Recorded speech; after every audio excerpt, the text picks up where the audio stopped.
Jesus Cristo está condicionando aqui a libertação de um menino por meio de oração e por meio de jejum.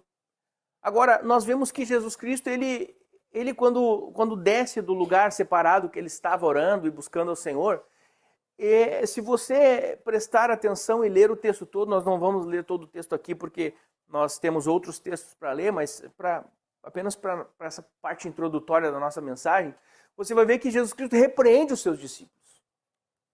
Ele repreende os seus discípulos porque os discípulos não conseguiram libertar aquele menino. Mas em outro texto, o próprio Jesus Cristo, ele dá ele passa a mão por cima dos seus discípulos, dizendo assim, não, eles não jejuam porque o noivo ainda não foi tirado deles. Quem lembra disso? Mas quando eu não estiver aqui mais, quando o noivo não estiver aqui, então jejuarão. Quando ele foi indagado acerca dos discípulos de João, acerca dos outros judeus, por que os discípulos dele não jejuavam? E ele fala, não, vai chegar o tempo deles jejuar. Mas nesse texto aqui ele fala, olha, se você lembra, ele fala, olha, ó geração incrédula e perversa, até quando estarei convosco? Até quando eu vou estar com vocês aqui? Por quê? Porque o pai daquele menino olha para ele e fala assim, os teus discípulos não puderam libertar o meu filho dessa condição que ele está vivendo. Então ele fala, olha, vocês são incrédulos e o coração de vocês é perverso. Até quando eu vou andar contigo? Até quando eu vou estar aqui?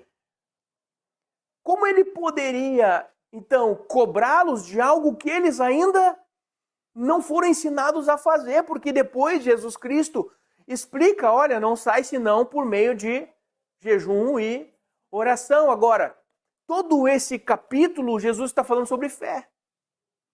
Todo esse capítulo ele está falando sobre fé. Todo esse capítulo ele fala geração incrédula, geração perversa. Então ele está falando sobre a incredulidade do coração, sobre sermos pessoas más. E ele fala sobre jejum e sobre oração e sobre uma casta de demônio que só sai.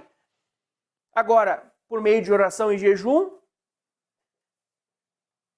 Ou será porque a oração e o jejum transformam o nosso interior, nos torna mais fortes espiritualmente a ponto de crer mais?